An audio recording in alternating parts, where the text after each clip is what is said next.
It does, but I can't go back. Are you feeling unwell?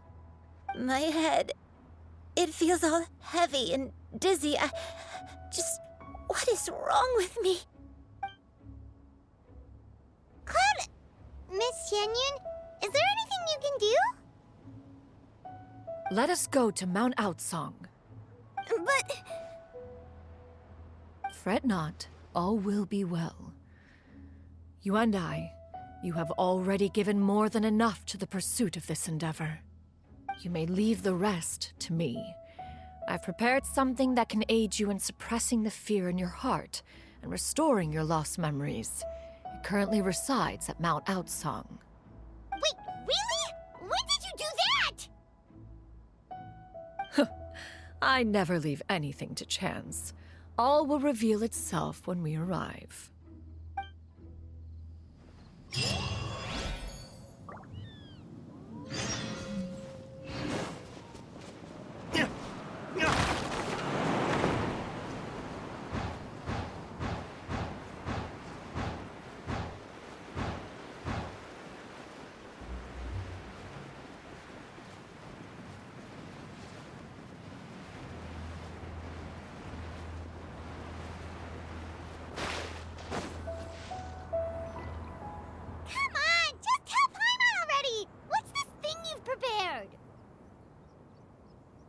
Here, this is it. Huh? But isn't this the mechanism that you were tinkering with when we first got here? Oh, is it another invention of yours? Precisely. A recent one at that. I am most pleased with the result.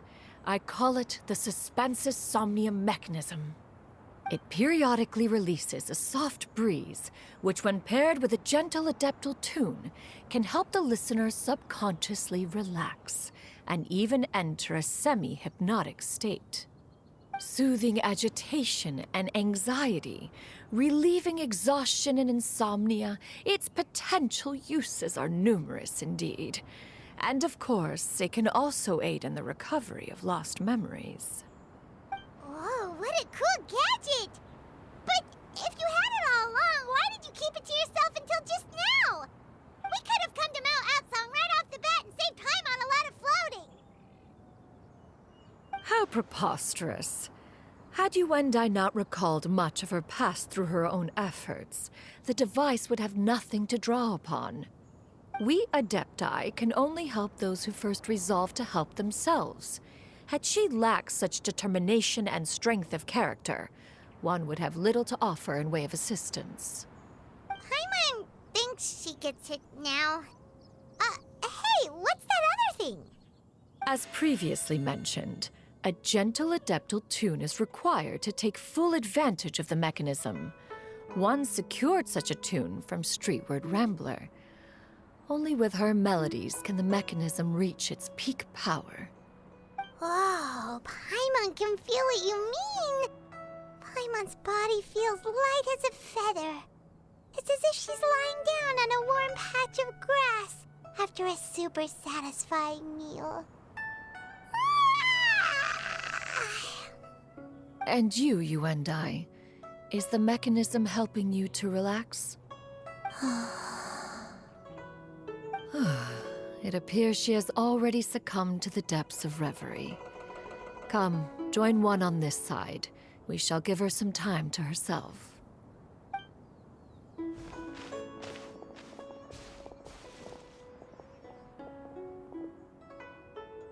The drought is over. But why do you look like you want to cry? The potion. It's nearly run its course. I've never regretted meeting you. Not even for a second. Please. Please, no.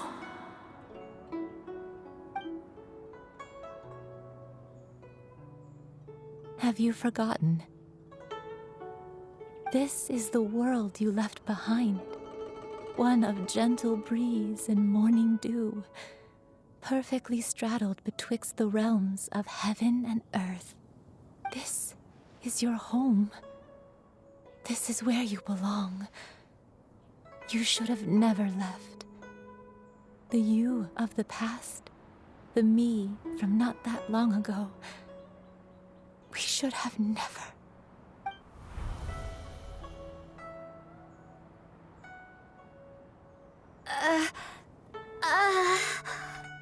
So that is the truth. No wonder this place is so familiar. Granny!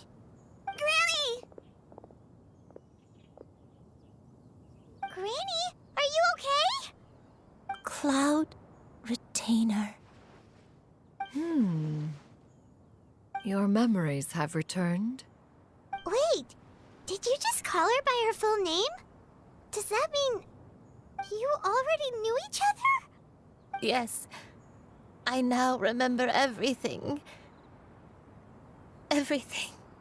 Granny, please don't cry. I'm here. I'm here. Oh, don't worry, my dear child. Granny is fine. I'm so sorry, everyone. You've gone to so much trouble on my behalf. It's all come back to me now. The most important thing that I had forgotten was the truth of what I once was. One can sense the guilt that now plagues your conscience. Reclaiming a truth long buried is sure to come with a myriad of complex emotions. Perhaps one should recount the story on your behalf while you compose yourself. No, it's okay. Now that I've remembered, I must face my memories head on. Shuyu, everyone, I cannot thank you enough for all your help. I'm ready to tell you my story, if you're willing to listen. Please, Granny, don't force yourself. What happened in the past doesn't matter. I love you more than anything. Nothing you say can change that. I know, dear child. My feelings for you are exactly the same. It is for this reason that you deserve to know the truth. Some time ago, I made a terrible mistake. One for which I could never atone. Is this the sin that you mentioned in XIANYUN'S? What happened? I am, in truth, not a human being. My real form, one that I held for centuries, was that of a wild crane. I spent many, many years living on Mount Outsong, bathing in the soft breeze and drinking the sweet dew of the mountains. At some point, I somehow gained wisdom and sentience. The Lord of the Mountain, Cloud Retainer, became aware of my existence and began to share many stories with me. She even passed on the secret of cultivation to me. Though she never took me on as a formal disciple, I always saw her as my master. Whenever she took out her tools to work on mechanisms or new inventions, I would also stand next to her and watch. I even contemplated completing my training and becoming an adeptus in my own right. I followed her teachings, and time gradually passed us by. Until that fateful day 50 years ago. 50 years ago?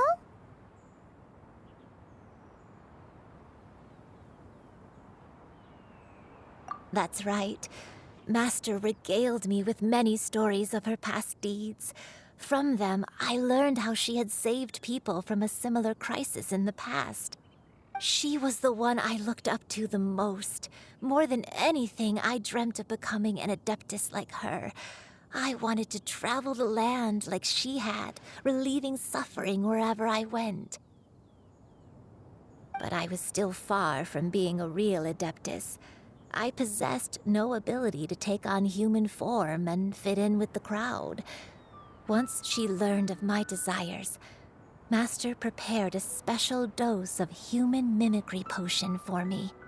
She warned me that the potion's effects would only last 10 years, and if I were to fail to return to my original form at the end of that time, I would forever forget my past as a crane and become something neither human, beast, nor adeptus. Oh no.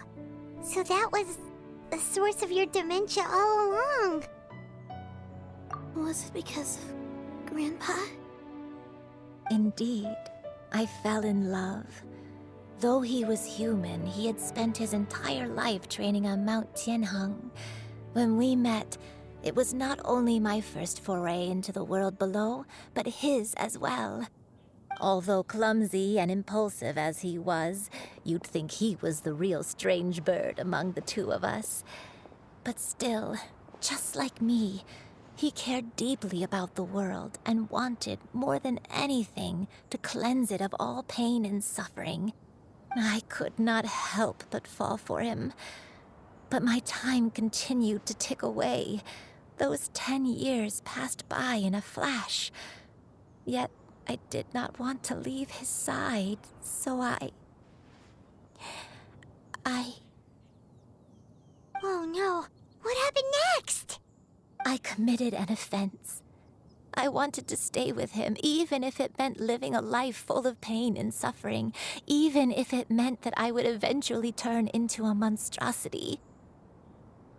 I knew I had betrayed Master's hopes, but I was too ashamed to face her. So I wrote her a long letter instead and asked someone to leave it outside her abode. I was convinced that she would not support my decision, and I lacked the courage to speak to her face to face. In my shame, I fled and tried to hide from the world, such that no one would be able to find me again.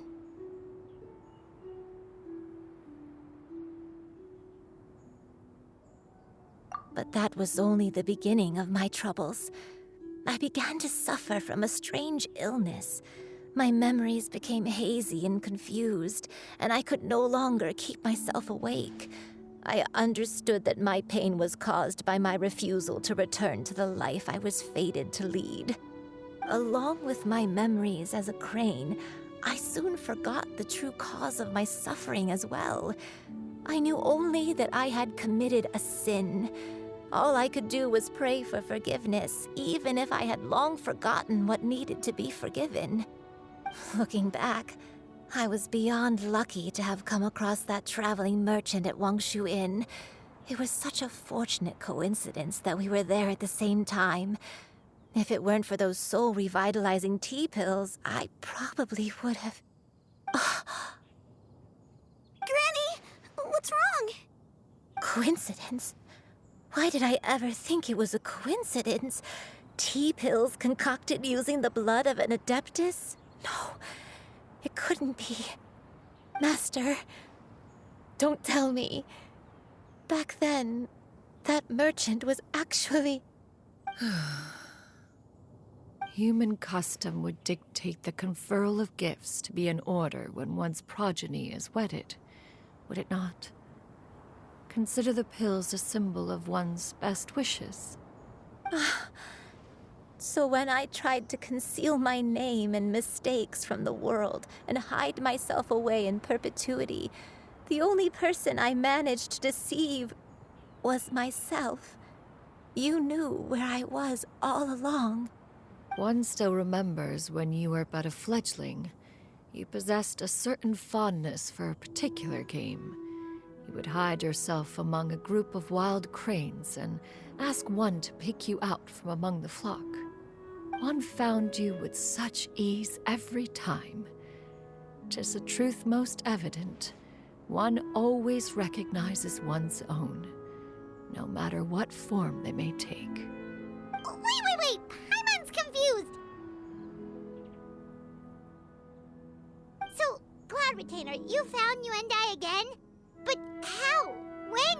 And what happened after that? Perhaps it is now time for one to recount the rest of the tale.